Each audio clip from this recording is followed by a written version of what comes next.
So why now? Why come out with the autobiography now? I got made the offer about 4 or 5 years ago, so I knew there was the demand there, and I thought I'll put it off a little bit, but since that time, it gave me an opportunity to kind of think about it and how to approach it, whether I could do it. I initially liked the idea of writing a book. I thought that would be a good challenge, and it never really occurred to me to get a ghostwriter to do it, or I don't know. I thought that would be missing a trick somewhat. I know a couple of writers, real writers, and I've seen what it takes to write a decent book, the discipline and application and the whole process. So I was under no illusions that I was just going to be able to knock off an autobiography on a tour bus, say. So I knew that I would have to stop music for a while. So I thought, well, I'll make a couple of records. I was making the solo records and I wanted to carry on with that.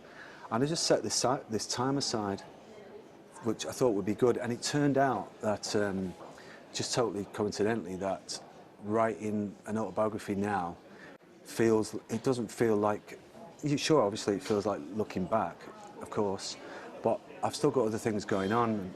I took a little break while playing with Hans Zimmer in the orchestra around Europe, which was amazing, whilst I was writing the book. And that shakes things up a little bit. So I wrote some things in hotel rooms with Hans. But I'm glad that I've done it when I've still got lots of stuff going on, solo records and other projects. It feels like just part of one continuous story rather than the end of some, tale. And you knew that the clamour would be your life with the Smiths, to know more about that. Lots of the book is dedicated to the Smiths. That was only up to the age of 23. It dominates the book. Does that bother you, that will still be the focus of people's interest in you, even though you've done so much stuff since then? It would if it was everyone's focus of my life, but it isn't everybody's focus of my life. It's the media's focus of my life. It's what will define me. I'm fine with that anyway, because I was in a fantastic band. Being defined by something that happened and was over by the time you were 23 is something I've kind of reconciled anyway. But to answer your question, there's loads of people who like loads of other things I've done. They like the fans of mine who follow me, music fans, I think, know that I've had this long trajectory, and some of them like electronic and some of them like Modest Mouse, and believe it or not, some of them don't like the Smiths. And you've said in the book, part of being a great musician is being a maverick, an outsider. You've been in the industry now over 30 years. Do you still feel like an outsider, despite the huge names you've been involved with, despite all the years and your solo work? I think I do, yeah. I think I do feel like an outsider. I think just because of my mindset, I think the kind of, that's probably because of the culture that I came out of, what became indie culture, which is now, lots of things are the mainstream now. I think that is just the way, and particularly the way things have gone with technology and the internet. I could write a whole other book about that, or someone else who's smarter could write a better book about it. But I came out of a culture that was about pretty much opposition to the mainstream. However, when pop music or pop culture is at its best, films, particularly music, is when people with slightly, say, subversive or left field, say, sensibilities do something commercial. That happened with the Smiths. We had hits. Happens with bands like Blondie, David Bowie, Pet Shop Boys, on and on it goes, Arctic Monkeys, I really like that about pop culture. I like that it can cross over and gate crash the mainstream. And so yeah, I've basically been able to have my cake and eat it, which I think is obviously nice, but it takes some doing. But if I had to choose one or the other, I'd be on the outside. Yeah. You talk about the very earliest days of falling in love with the guitar. What was it, at the age of 5, that just hooked you and has been with you ever since? I honestly don't know what I saw as a little kid, because I was looking at this little toy guitar and I had to have it, and my mother talks about she had to literally pull me away from this window until eventually she gave in and bought it for me. I've no idea why that is, because obviously it's got nothing to do with punk happening. This was in the late 60s when I was a little boy. I can only think it's some kind of esoteric thing or cosmic thing, because I didn't associate anyone with playing the guitar. My family were all very musical, amateur musicians, come from Ireland, but no one played the guitar. Maybe I'd seen it on television or something, but I just had to have this toy, and then I just carried it around with me everywhere I went. So I've never really there's never really been a time when that I can remember when I didn't have a guitar. And you described that desire to produce music as a vocation. That was it. You were completely focused right from the start. You knew what you wanted to do. Yeah, well, I had an incredible sort of passion and love for what music could do, because it was all around me, because my parents were really into records and they were into singing and playing. Well, my aunt is particularly all sang, Irish family. Didn't matter whether it was a Wednesday or a Monday or a Friday or a Saturday. If there was a bunch of us together in this house, any one of the houses that we lived in, and a party would break out, inevitably people would sing. It was great. And I was, a little boy, but I was privy to all of that and seeing all of that and seeing the sort of wonder of it. And they were talking about these very young adults let loose in the inner city, and that really impressed me. But I love what songs did. I love what music could do for you. Some of it was very moving, some ballads, some of the introspective stuff that was sung, and that my parents played, It took me out myself a little bit. It sounds quite flowery and romantic, but I think that's artistic impulse. Thinking that there's more to life than what we're seeing, and wanting to express it. And when you hear it and you go, what's that? In my case, it was better than everything else. Nothing to do with wanting to be a pop star or anything at that point. But then I saw there was this Irish band that used to play at parties and weddings and all of that, and I watched the way they set up their equipment. And these men would arrive with their amps and the guitars and the drum kit, and they set about it in a very professional manner, and it looked like a profession to me. So, I talk about it in the book, that I think that's when it occurred to me that, well, if this is a profession, well, why would you ever want to do anything else? Because these people are getting paid for it. I never, ever, ever wanted to do anything else. And the process of finding and meeting Stephen Morrissey, that might surprise people how quickly that just clicked. You knocked on his door, and then it went very quickly from there. Well, so much is made of the differences in our personalities, which is there for everybody to see. And it's one of the reasons why we clicked. But crucially, because I was so obsessive and desperate, really, the desperation came not only out of wanting to get out of the suburbs, but because I was so romantic about bands and music and the need to do it. And also, I was getting good enough on it.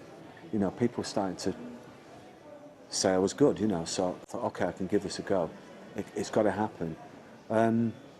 That desperation Morrissey had as well, I think. And part of that desperation came from, if it doesn't happen for me, I don't mean money, don't mean ambition. I mean living it, being able to do it every day. What am I going to do? Because I couldn't imagine anything else, Just wasn't in me to be a person who in their 30s look back and say, I used to be in a band, it didn't work out. I used to be a musician and now I'm not. And I think Morrissey was the same about being a writer, a lyricist and a singer in a band. So that was very fundamental. And to find someone else who's got that fundamental flaw almost, if you like, not able to have a future without it, was really amazing. And the fact that I could write music that he wanted to sing on and vice versa was an amazing thing. And the fruits of that bonding that you had so quickly happened so quickly. You had these 4 albums which were just so incredibly successful in a space of 5 years. Yeah. That is so unusual. Well, we're One really, hit, huge hit, Yeah. after another. well, the Smiths were really driven to work. We were driven to try and do something great. The work ethic comes over. I mean, this does not sound like it just happened. You were spending hour after hour after hour in the studio. You didn't emerge into daylight. No, I'm still like that now, really. And I'm very grateful to have a life that I can do that. My life's led by work, and the Smiths were like that, particularly myself and Morrissey. Never had a holiday. Why would you want a holiday from the Smiths, you know, until 5 years in, when it would have been a good idea, frankly, but that's another story. But I think also the two of us, Morrissey and myself, knew what it took to be a great band, and it took no slacking off. Our heroes seemed to be very prolific. David Bowie, Roxy Music, people like that. And we were in love with the ideas and the next idea. And I'd still try to be that way now. What's the next thing? What's the next single? Well, what's it going to be? Being an artist. Being an artist. Sometimes people think that when musicians say, I'm an artist, that it is pretentious or... but I know a couple of people who are painters. A good friend of mine's a painter. And he doesn't work like I did, or like I still do, you know. And if he does, you know, the idea of, say, to an artist, the idea of stopping for 2 years to go off buying houses and trekking around the Amazon and whatever, like, why would you do that? You work every day. So in that respect, we were, you know, we were artists. You said at the time you had a feeling that what you were creating was really good. Yeah. You weren't surprised by the level of success that suddenly started coming at you. No, because I thought we were really good. I thought what we were doing was really good. I don't think I expected the success. No, I don't think I expected that. You could tell. Yeah, I thought we were good. I thought we were really great. But at the same time, the songs that we were doing in the early days were very odd, unusual, and it surprised me that we had early hits. This Charming Man was our second single, and it was a big hit, and it's kind of defined one of the things that's defined the band. It took Jeff Travis from Rough Trade to hear it and say that's the next single. I never knew. I just thought it was a great song, or a good new song. I think what it is half of me was being cocky and going, well, of course we're brilliant, because I was young and cocky. And the other half of me, private half of me, was surprised that songs with our subject matter and without long guitar solos and some of them were very short and eccentric music was getting in the charts. I mean, William, It Was Really Nothing was 2 minutes, 10 seconds long. We're almost daring each other to do weirder things, but still get in the charts. And then we got on a roll and it just seemed like we could do anything. But I think it's good to have a lot of self-assurance, but you know, some humility as well, I think. I wasn't not humble. What is more satisfying? What have you found over the years, working purely on your own or collaboratively, as you have done on so many occasions? I really like collaborating. I think because I'm a guitar player, and I was first known for being in a four-piece archetypal rock group that split up, it's taken people some time to realise that I have more in common with someone like Brian Eno or Nile Rodgers in that I collaborate. I think after 30 years of doing it with The and Modest Mouse and so on, and the movies now, people know that about me, but it's not a sort of thing that guitar players are known for, particularly if you throw in, as I say, that I've come from being in a band in the first place. It comes as no surprise to me, because before the Smiths I was always in different bands. But to answer your question, I think I thought I was done collaborating when I started doing my solo records, and you thought, well, okay, you can't leave your own band, but I'm just collaborating again now. My next thing I'm doing is with Maxine Peake, the actress, which is a collaboration. I'm collaborating some more with Hans Zimmer on the movies. I've just written a song with Blondie. So I guess I'm a serial collaborator. There's no getting around it. And you say working with Modest Mouse was one of your most rewarding experiences. What was it about that? It was the happiest time of my life. Really? Yeah. Well, it coincided with me. My lifestyle really suited me. I got very fit, and that gave me a good energy. Nothing to do with my drink and drugs hell story or any of that business, you know. Drink and drugs were great, but if I thought that drink and drugs would make me a good musician, I'd still be doing it now. I don't have any kind of puritanical regrets or anything like that, horror stories. But I thought it would be a good idea and interesting to really run a few marathons and get fit, and it would be a very uncliched way of living. I just thought it'd be a more dignified and more productive way of being, you know, and different for a rock musician, you know, rock guitar player. And I'm a pretty all or nothing kind of person, so that coincided with my joining Modest Mouse. So I ended up like running 10 miles before a show, and running out in the snow and all of this before gigs. But Modest Mouse were and are a very interesting bunch of people, unfathomable music.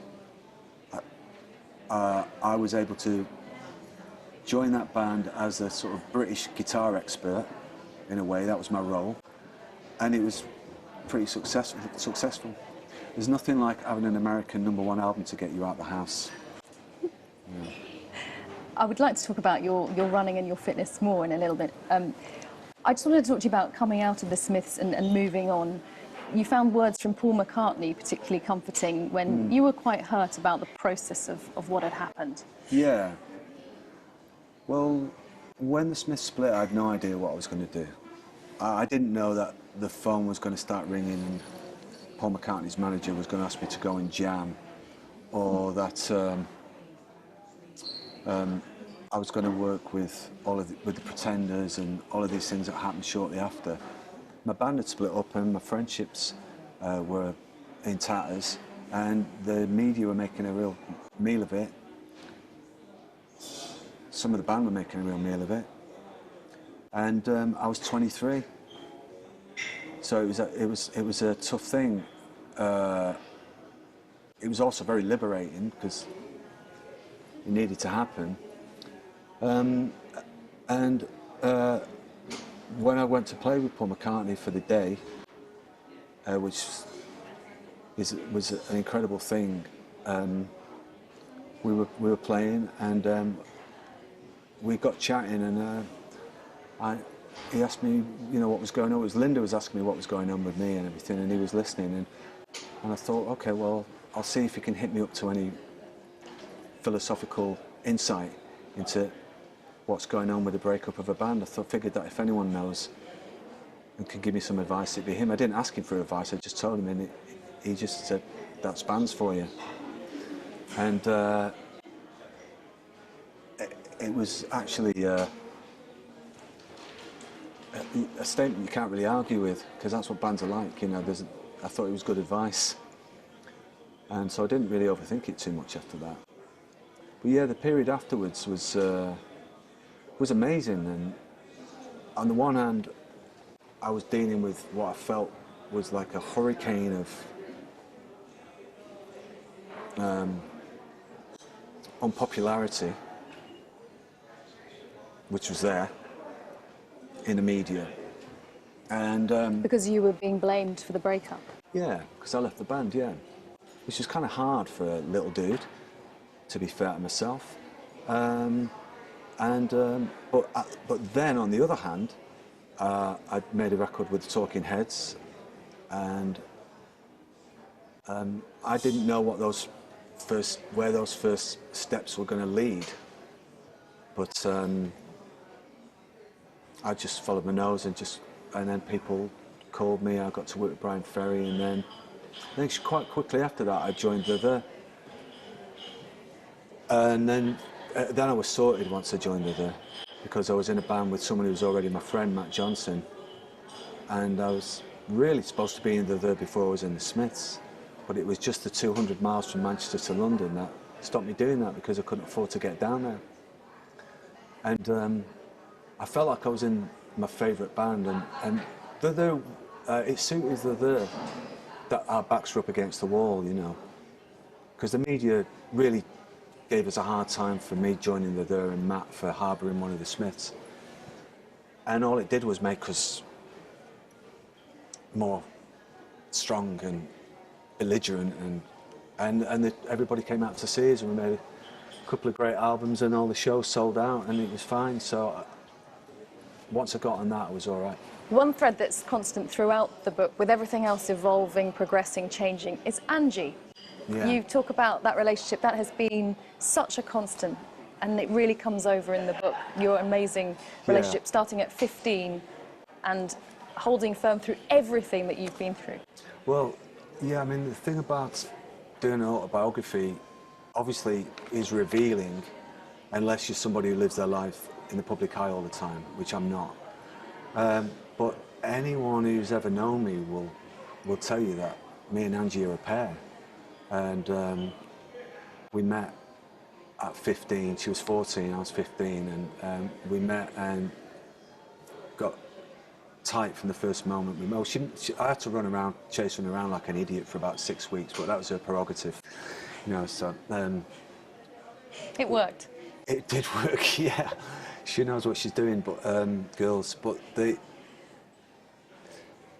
yeah, I mean, the stuff with the Smiths split, the formation of the Smiths, being through all the journey that I've been on and everything, I've had my partner with me all the way, you know. And she's, you know, she's a pretty kick-ass person. She likes good guitar music. She knows a good riff when she hears one. She knows a nearly good riff when she hears one and can make it sound like Iggy, which was good advice. And you know, yeah, I'm very, very lucky. It's an unusual thing. I know it's an unusual thing to be with the same person for 30-odd years, particularly in show business. So yeah, she's the constant that runs right through it, and well, obviously the most important person in my life, yeah. And did you worry that writing this book, also mentioning the time you met up with Morrissey just a few years ago and even possibly discussed the thought of getting back together as the Smiths, did you think that this was going to whip up this hornet's nest of media questions again that you've had all that time since of will the Smiths get back together? Yeah. You don't like that question, you hate being asked it, but you know it will keep coming. Yeah, I mean, I understand it, but in all honesty, I didn't expect that it would be so focused, I nearly swore then, that it would be so reductive. I understand it, but you know, 30 years into it, and this is the truth, 30 years in, I know there are loads and loads of people who know the answer, and they like what I'm doing. If that sounds defensive, it's not meant to. Not everybody's in the media. It's a media story. Lots of fans would love it, yes, but not as much as the journalists love it. Fans don't really ask that question. They get their interest, the narrative gets whipped up by the media, and I understand why, because it's a story, you know. But 30 years later, it doesn't really affect my life. I'd like for the band to be friends, that's a different deal, you know. Can I ask you one quick question about the political situation we're in US elections coming up in a few days' time? The Smiths, sure. so well known for being political in their time. What do you make of what's going on? I think the times politically are horrific. I really do. I think that the rhetoric of hatred and racism and conflict, it's just got really out of hand, I think. I'm all for democracy. Fantastic. I'm really more than happy to live in a democratic country, but it just seems to go and cross the line when people are being slain on the street in the middle of a referendum. I mean, it really is going too far. And as far as Donald Trump goes, I honestly know that a pretty reasonable 12-year-old child would do a better job of running the United States than Donald Trump.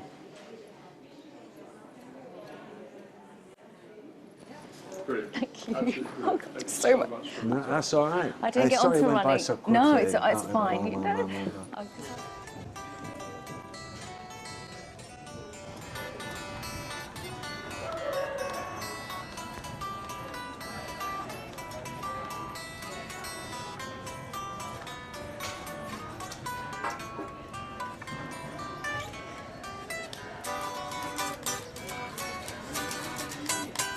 There you go. Hey, thank you very much.